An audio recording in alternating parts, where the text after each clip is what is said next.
이제 본격적으로 제목에 맞추어서 대행 사상 비판으로 들어가겠습니다. 그렇다면은 대행 사상의 핵심은 무엇입니까? 주인공이죠. 주인공. 네, 주인공. 그 주인공이 왜 비판되어야 합니까? 대행 스님의 모든 설법이 주인공으로부터 출발하기 때문입니다. 그 주인공이 법사님이 생각하시는 정법에 맞지 않는다, 이 말씀이죠. 맞지 않죠. 그러면 어떤 면에서 대행 스님의 주인공 사상이 불교 정법에 맞지 않습니까? 근데 선가의 주인공은 대행 스님이 이해하는, 대행 스님이 말하고 있는 주인공의 의미와는 천지현격이죠. 글쎄 그 차이를 말하는 거예요. 그게 이제 우리가 보조국사는 주인공이라는 말을 안 쓰고 주인옹이라는 말을 썼어요. 예. 또 임재선사는 참사람이라고 이렇게 무의진인. 예, 참사람이라고 이렇게 표현을 하셨죠. 예. 주인공이라고 하는 용어를 쓰게 된 것은 야운비구입니다. 다른 스님들한테는 찾아볼 수가 없어요, 그 용어를. 야운비구인데 그 야운비구가 초발심 작용문에 보면은 야운비구가 자기가 자기 자신한테 꾸짖는 얘기가 나옵니다. 주인공아, 내 말 들어라. 너 언제까지 이렇게 허송세월 보내고 있을 것이냐? 분발해서 빨리 공부를 마쳐야 될 것 아니냐? 이런 식으로 주인공을 부르고 주인공이 대답하는 형식을 띱니다. 그런데 여기서 야운비구가 불렀던 주인공은 대행 스님이 그렇게 고구정령 찾고 의지하고 나중에 하나가 되었다는 그런 주인공이 아니고요. 그냥 마음의 다른 이름이에요. 그냥 자기를 경책하기 위해서 자기가 자기를 그냥 부른 건데요. 불교에서는 일체 모든 만법의 주체가 마음이라고 하지 않습니까? 그렇잖아요. 그러니까 야운비구가 사용했던 주인공은 그냥 마음의 다른 말이에요. 쉽게 비유를 하면 여기 있는 이재열 법사가 이재열 법사 자신을 그냥 부른 얘기입니다. 이렇게 말이죠. 야, 재열아, 너 정신 차리고 살아. 너 언제까지 이렇게 살 거냐? 정신 제발 차려라. 그래, 알았어. 정신 차릴게. 이런 식으로 해서 자기 자신을 다지는 의미에서 마음의 다른 이름으로 불렀던 거예요. 쉽게 말하면 선가에서 말하는 주인공은요, 특별한 게 아니라 그냥 마음의 다른 말이다. 이렇게 해서 사용을 했던 건데 대행 스님은 다르죠. 왜냐하면 몸과 마음의 이전자리 혹은 몸과 마음의 주인. 그러니까 선가에서는 그냥 마음이 주인이었는데 대행 스님은 몸과 마음의 주체이면서 세계의 주체인 어떤 신적 개념으로 사용하고 있는 거예요. 대행 스님이 평소에 이런 말을 잘했습니다. 신이 밖에 있는 게 아니라 자기 안에 있다고 계속 가르쳤어요. 그래서 타신이 아니라 자신이라 이런 설법을 자주 하셨어요. 타신을 믿지 않고 자신을 믿어라. 타신은 하늘에 있다고 믿는 거고 자신은 그 신이 자기한테 있다고 믿는 거죠. 그렇다면은 제가 듣기에는 아까 야운비구에게 있어서는 마음은 하나인데, 물론 이제 그 마음이 뭐 좋은 마음, 나쁜 마음 많지만은 전체적으로는 하나인데, 그러했던 마음을 대행 스님은 마음 안에 주인공, 아빠라고 하는 또 하나의 신 혹은 또 하나의 실체를 부여함으로써 그렇게 되면 마음이 두 개가 되잖아요. 아빠로서 주인공으로서 마음이 주인이 되고 또는 운전수가 되고 다른 마음은 그것을 따라가는 마음이 되면서 이원화가 된단 말이에요. 그렇게 마음이 분할되는 거 아닙니까? 그러니까 대행스님의 구도 과정을 보면은 누구든지 알 수 있는 것이 주인공과 자아가 종속관계에 놓였죠. 일단은 뭐 깨닫고 나면은 주인공이 나고 내가 주인공이라고 말하지만 일단은 바로 주인공은 모든 만법의 주체가 되고 우리들의 의식이라든가 몸이라는 것은 거기에 의존해서 그것이 뿌리가 돼가지고 일어나는 줄기와 입의 개념으로 사용하고 있어요. 그렇다면은 그 구조는 일반적으로 빙의가 된 무인들 있잖아요. 무라고 하는 분들은 신이 빙의가 된 사람들인데 제가 알기로는 빙의는 자빙의가 있고 타빙의가 있어요. 바깥에서 신이 들어와서 나를 점령해가지고 걔가 주인이 되고 신이 주인이 되고 무의는 거기에 종속자가 되는 개념이죠. 자빙의는 이제 스스로 안에서 신 개념이 생겼든지 뭐 무슨 변화가 일어나서 신이 생기는 그런 자빙의 현상이 있는 것인데 이 대행 스님의 아빠 나중에는 주인공으로 변화된 이 아빠는 그러한 무들의 빙의 현상과 상당히 유사해 보입니다. 대행스님이 사용하고 계셨던 주인공은 사실 스님께서 출가를 하시고 난 후에 사용했던 용어고요. 그 이전에는 아빠라는 이름을 사용했습니다. 그리고 아빠 다음이 심조 그 다음이 주인공입니다. 제가 한마음선언에 들어갔을 무렵에는 주인공이라는 그런 용어는 절대 입에 올리지 않았었어요. 스님 자신이 주인공이라는 용어를 모르고 계셨습니다. 사람들에게 아빠 소리를 자주 하셨고 스님께 와서 어떤 그 세속적 문제를 상담을 할 때는 당신의 심주를 믿어 늘 이렇게 말씀하셨죠. 그래서 그 법당에 1.1 그 비석을 세워놓고서 예불을 할 때에 그 정근 시에는 석가모니불이나 관세음보살 대신에 심주 한 마음을 했었던 것입니다. 심주 한 마음, 심주 한 마음하고 연부를 했죠. 스님이 주로 썼던 용어는 초장계는 아빠였고 그 아빠가 이름이 변해가지고 심주가 됐고 심주가 변해서 주인공이 된 것입니다. 그런데 그 아빠는 선가의 주인공은 아무 관련이 없고 스님이 아시다시피 어렸을 때 혹독한 고난 속에서 사시잖아요. 예. 가난과 외로움과 아버지라는 그 자신을 낳아준 아버지로부터 학대를 당하지 않습니까? 그래서 이제 혼자 산속에서 아무도 없는 산속에서 정말 배를 곪고 외로움 속에서 말 붙일 친구 하나 없다 보니까 자꾸 돌하고 이렇게 대화를 시도하고 나무하고 대화를 시도하고 꽃하고 대화를 시도하다 보니까 나중에 꽃이 말을 하고 나무가 말을 하고 돌멩이가 말을 하고 지나가는 무슨 다람쥐가 말을 하고 심지어는 뱀까지 대화를 한다고 했지 않습니까? 심리학적으로 볼 땐 이게 전부가 다 심리학에서 이게 망상이거든요. 사실은 뭐 종교적으로 볼 땐 뭐 자연과 대화를 했으니 큰 스님이 얼마나 위대하냐. 어렸을 때부터 뭐 천지 만물과 통해가지고 대화를 한다고 했지만은 이것은 냉정하게 살펴봐야 됩니다. 예를 들어서 김정빈 선생님이 손녀가 나무하고 돌하고 대화하고 거기서 뭐 저 뱀이 대화했다고 해가지고 하루 종일 그거 대화하고 다니고 중얼중얼 다니면 정상이에요, 아니에요?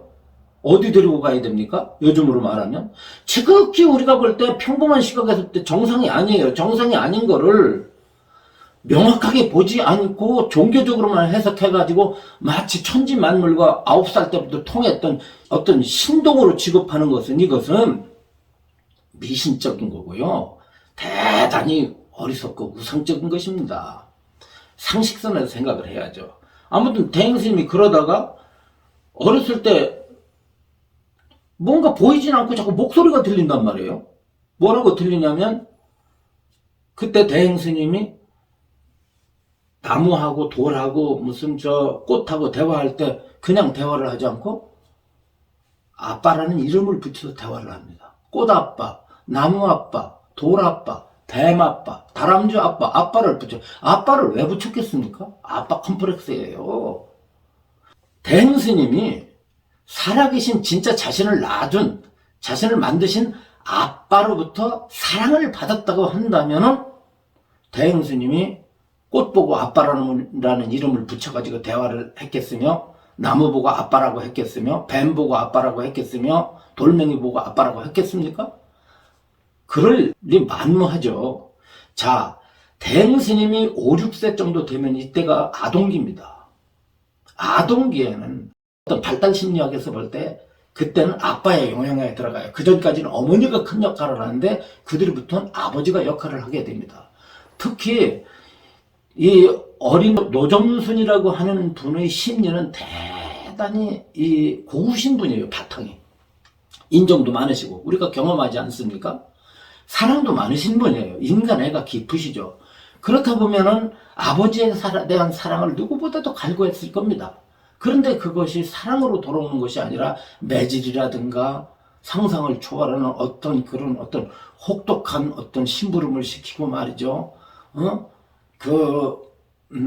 굶기고, 이런 상황에서 아빠를 대신할 수 있는 대상을 끊임없이 찾았다는 거죠. 보상심리로다가.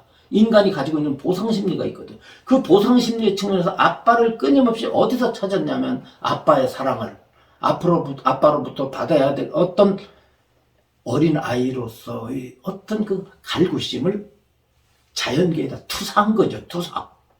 투사를 하다 보니까 그것들이 말을 했다고 하는데 심리적으로 찾아볼 때는 이것이 망상이에요. 자문자답을 한 겁니다. 자기가 질문하고 자기 속에서 그냥 답을 준 거예요. 자기 마음이 자기를 우연시켜 준 건데 어렸던 우리 대행스님으로서는 일단 그것을 통해서 외로움을 풀게 되고 시간을 보내게 되고 우연을 받다 보니까 그것이 확대되기 시작하죠. 확대되면서 의심을 하게 됩니다. 왜 이렇게 나는 아빠가 많아? 이 많은 아빠 중에 진짜 아빠는 누구일까? 이런 의심을 하게 됩니다. 그때에 제일 처음에 허공에서 소리가 들립니다. 대행스님 후대 안에서 소리가 들렸다고 하는데요. 밖에서 소리가 들렸습니다. 자기 안에서 아빠가 있었다고 하는 것은 나중에 변종된 거예요. 밖에 소리입니다. 밖에. 허공에서 소리가, 귀에서 소리가 들려요. 내가 여기 진짜 아빠가 있다고 소리가 들립니다. 진짜 아빠가 있다고. 성장해 가면서 그 진짜 아빠에 의지하게 되죠. 진짜 아빠에 의지하게 되면서 그 아빠가 의지처만 되는 것이 아니라 아빠가 보호자가 되고 동시에 가리키는 자가 됩니다. 이것이 소위 말하는 좋게 말하면 심령학이고 뭐 좀 일반적으로 말하면 무속학이죠. 무속에서 말하는 이것이 말하냐면 보호령이며 지도령이 나타납니다. 보호령이라는 것은 부모 역할을 합니다. 지도령은 스승 역할을 해요. 거기에 대행스님의 합리적 사고는 붕괴됩니다. 점점. 붕괴되고 보이지 않는 아빠라는 존재가 노점순이라는 어린아이를 잠식합니다. 주종관계가 이루어지죠. 장악하는 거죠. 장악하는 거죠. 주종이 돼버립니다. 아빠가 주가 되고 노점순은 부림을 받는 객이 돼버리는 것이죠. 실제 말하면. 불교에 이런 게 어디 있습니까? 김 선생님도 아시다시피 불교에서의 모든 수행과 출가와 깨달음의 주체는 자기예요. 불성은 주체적인 것입니다. 불성은 무의라고 그랬어요. 의지할 바가 없다 그랬어요. 불성은 의지할 곳이 없습니다. 그리고 불성은 그런 행동을 하질 않아요. 신적 존재로 나타나가지고 음성이 들린다든가 길을 인도한다든가 그런 행동을 하지 않습니다. 그런 행동은 무속에서나 있는 거죠. 내가 이 자리에서 대행스님은 무속인이다라고 단언적으로 말을 하지 않습니다. 원리가 그렇다는 얘기예요. 자, 그러면 어떻게 됐습니까? 그래서 대행스님이 점점 아빠에게 의지하게 되죠. 의지하게 되는데 대행스님으로서는 궁금하죠. 그 당시로서는 대행 스님이 아니고 소녀 노점순이죠. 노점순이죠. 이 노점순의 어떤 그 의식 구조에서 만들어진 아빠가 오히려 노점순을 장악하게 되고 아빠가 점점점 그 세력과 그 원리가 세력과 그 원리가 강해지고 확대되기 시작합니다. 마침내 대행스님은 그 아빠의 조종을 받아가지고 아빠의 영향을 받아서 모든 후대의 삶의 방향이 정해집니다. 모든 삶의 방향뿐만 아니라 모든 행동이 주어지게 돼요. 이런 불성이 어디 있습니까? 그리고 마침내는 그 주인공과 대행스님이 하나가 되는 것, 대행스님이 자주 쓰는 둘이 아니게 되는 것, 노점순이 곧 아빠고 아빠가 곧 노점순이라는 것, 그리고 나중에 어떻게 그것이 교리적으로 확대되냐면 이 아빠는 나에게만 있는 것이 아니라 천지 만물에게 다 깃들어져 있고 내 속에도 아빠가 있고 내 속에도 아빠가 있고 꽃 속에도 있고 바울 속에도 있고 모든 곳에 아빠가 없는 것이 없다라고 하는 아빠 내재설, 아빠 충만설이 일종의 범신설. 왜 아빠는 충만하다 하는 아빠 부소부재설이 나타나게 되죠. 대행스님이 주인공에 가지고 온 원리는 두 가지입니다. 하나는 뭐냐면 주인공은 모든 존재에 깃들어 있다. 두 번째, 주인공은 모든 중생의 마음속에 존재한다. 라고 해가지고 대행스님은 그 사람 내면에 감춰지고 있다는 아빠를 불성으로 착각을 했고요. 그리고 그 불성을 대행스님은 어떻게 되냐? 대행스님은 주인공이 자신을 택했다고 보는 거예요. 주인공이 대행스님을 택해서 시험을 갖게 하고 끌고 다녀서 네가 과연 이 아빠인 나와 하나가 될 수 있느냐 없느냐, 진정 나를 볼 수 있느냐 없느냐라는 것을 시험하기 위해서 죽으면 나를 버리라 라고 하는 그런 가르침을 내리기도 하고 직접 네가 나를 보기 위해서 내 목숨을 바칠 수 있느냐라는 그 신심을, 주인공을 향한 신앙심을 시험해 보기도 하는 등 갖가지로 대행을 좌지우지하면서 나중에는 대행과 아빠가 일치된다는 걸로 그걸로 종을 삼게 되고 그 깨달음을 삼게 되고요. 단순히 그 깨달음만 아빠와 대행 스님이 일치가 되는 것으로서 삼는 것만이 아닌 소위 말하는 신통력을 사람들에게 바로 그 아빠가 지닌 무한한 능력을 함께 사람들에게 강조하게 되죠. 이 주인공은 단순히 어떤 그런 성불의 원리로서만 대행 스님이 사용하게 된 것이 아니라 인간의 현실 문제, 기복의 원리로서도 아주 적극적으로 사용했다는 점이 이제 특징이라고 할 수가 있습니다. 결론적으로 말하면요, 대행 스님의 아빠는 대행 스님의 어렸을 때 파생된 심리적 갈등에서 만들어진 망상이에요. 업식의 대행스님의 무명 업식의 결과물입니다. 그렇기 때문에 이 대행스님의 사상은 100번 비판받아야 마땅하다. 불가에서 말하는 그 불성이 역대 이래로, 불교 2500년 역사 이래로 불성이 대행스님식으로 나타나서 사람을 잠식시키고 가르침을 주고 일거수일투족을 감시하고 이래라 저래라 요구한 적이 있나요? 지극히 비상식적인 거예요.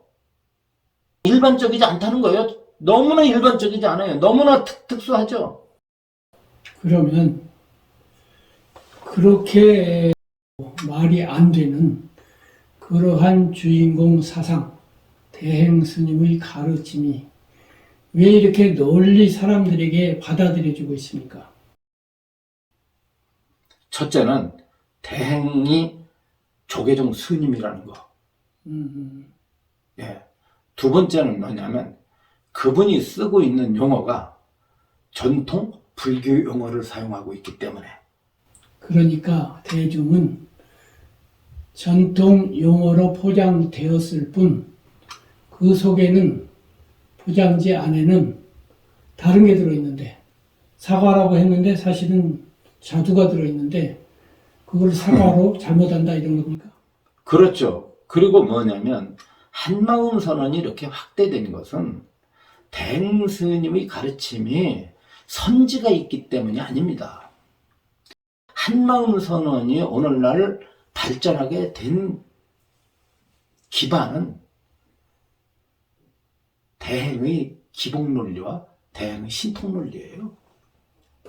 예. 다시 말하면 대행 스님 사상의 핵심으로 삼고 있는 주인공은 만법을 좌지우지할 수 있고요. 모든 것을 성취할 수 있는 어떤 도깨비방망이 같은 거예요. 쉽게 말하면은 기독교의 하나님과 비슷한 겁니다. 다만 기독교에서는 하나님을 밖에다 두고 찾고 있고 대행 스님은 안에다 두고 있을 뿐에 신도들에게 안에서 구하라고 그러거든요. 늘. 한마음 서는 신도들은 어떻게 합니까? 기복을 어떻게 생각하느냐? 밖에다 대고 비는 거는 기복이고 자기 안에 내재한다는 주인공에다 비는 것은 기복이 아니라고 착각을 해요. 그래가지고 이렇게 말합니다. 관세음보살, 저희 애가 이번에 대학 시험 있는데 꼭 붙게 해주십시오. 그럼 기복이에요. 그런데 자기 마음의 주인공 보고, 주인공 당신만이 할 수 있어.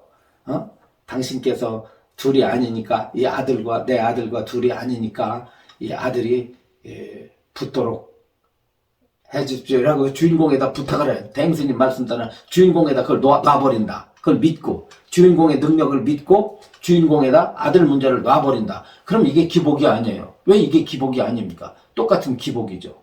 그런데 과연 그런 것을 들어줄 수 있는 주인공이 존재하느냐? 불교 안에 불성이 무슨 그런 짓을 하고 선가의 주인공이 무슨 그런 짓을 합니까? 그런데 한마음 선언이 성장하게 된 근저에는 뭐가 있냐면 주인공을 기복의 대상으로 삼았다는 거죠. 자기 안에 세상의 모든 문제를 해결시켜주는 전지전능한 원리가 있다고 착각을 하는 거예요. 이게 바로 이름에서 주인공이에요. 그래서 대행스님이 초창기부터 아빠 혹은 심주라는 이름을 써서 당신 안에 아빠가 있어. 당신 안에 육을 낳은 아빠가 아니라 천지만물의 근본인 아빠가 있어. 그 아빠는 알고 있어. 그 아빠만이 할 수 있어. 나중에 이것이 변해가지고 심주만이 할 수 있어. 심주만이 알 수 있어. 나중에 이것이 주인공만이 알 수 있어. 주인공만이 할 수 있어. 그러니 다른 데 빌지 말고 자기 자신인 주인공에 대한 모든 걸 놔버려요. 그러고 나서 나는 관하면 되는 거야. 어떻게 되나 하고 관해. 그러면 주인공이 알아서 해. 그러면 잘 되면은 그게 이루어지면 주인공에 감사해야지. 그래서 대행스님 소위 말하는 실행 논리, 수행 논리가요.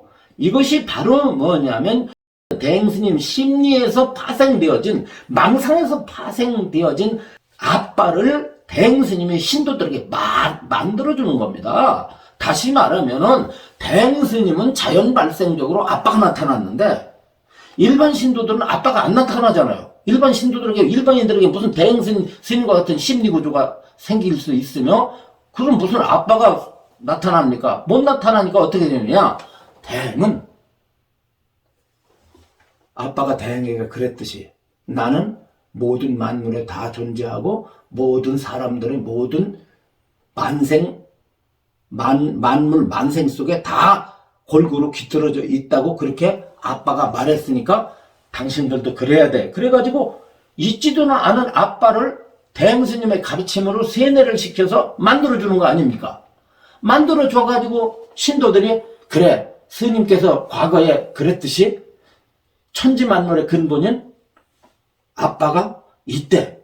그런데 아빠라는 말을 사용하면 거부스러우니까 주인공이 있대. 주인공은 바로 옛날에 선사들이 사용했던 그 주인공이겠지. 이렇게 믿죠. 그러고 나서 모든 세상의 문제를 부처님한테 빌지 않고 자기한테 빈다. 그러고 나서 모든 수행을 할 때 번뇌 망상도 다 거기서 나오는 거니까 그 주인공 자리로 다 놔버린다. 아무리 놓건 아무리 관하건 그 주인공이라고 하는 이름이 문제가 아닙니다. 스님은 평소에 저한테 이러셨어요. 주인공이라는 건 방편이야. 아빠라고 했건 참나라고 했건 뿌리라고 했건 그 말에 걸리지 말어. 그 바로 이름할 수 없는 그놈이 있잖아. 그런데 제가 그랬죠. 그런 놈 없습니다. 왜 그런 놈이 있어야 됩니까? 왜 그런 놈이 있어야 되느냐고요. 그런 놈 없거든요. 불교에서 말하는 불성은 대행스님이 말씀하시는 그런 놈이 아니에요. 그럴 수가 없습니다. 그래서 이 문제를 가지고 대행스님하고 엄청 정말 말씀을 나눴지만 못 알아들었어요. 스님 자신이 못 알아들으셨고 마침내는 제가 그만두는 것으로서 끝이 났는데, 자, 여기서 중요한 문제가 있습니다. 그 문제는 뭐냐면 대행스님이 잘 사용하는 주인공을 믿어라, 주인공에 놓아라, 주인공을 관하라, 주인공에 감사하라. 이것이 한마음 선언의 신행의 원리예요. 신행 원리입니다. 원리인데 저는 큰 스님께 나오면서 이런 말을 했습니다. 큰 스님,